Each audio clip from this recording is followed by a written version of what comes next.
Calculer la surface d'un objet plan revient à le décomposer en formes simples, des rectangles, des triangles, des arcs de disque, etc. Commençons avec un exemple simple, le triangle commun. Un triangle a une base B et une hauteur h. Il peut être décomposé en deux triangles rectangles avec un angle droit, respectivement de largeur L1 et L2 et de longueur grand L1 et grand L2. Tout de suite, on constate que grand L1 est égal à grand L2 qui est égal à h. Les surfaces des deux triangles sont respectivement, comme vu précédemment, la surface du triangle complet est simplement la somme des deux surfaces. On peut factoriser. Sachant que la base B est simplement la somme des deux largeurs, on devine alors que la surface d'un triangle, quel qu'il soit, est toujours donnée par la même formule. Et c'est le cas. Prenons un autre exemple, la surface d'un cône.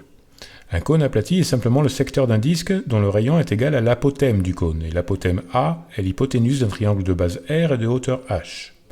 L'arc de cercle est égal au périmètre de la base. Très bien.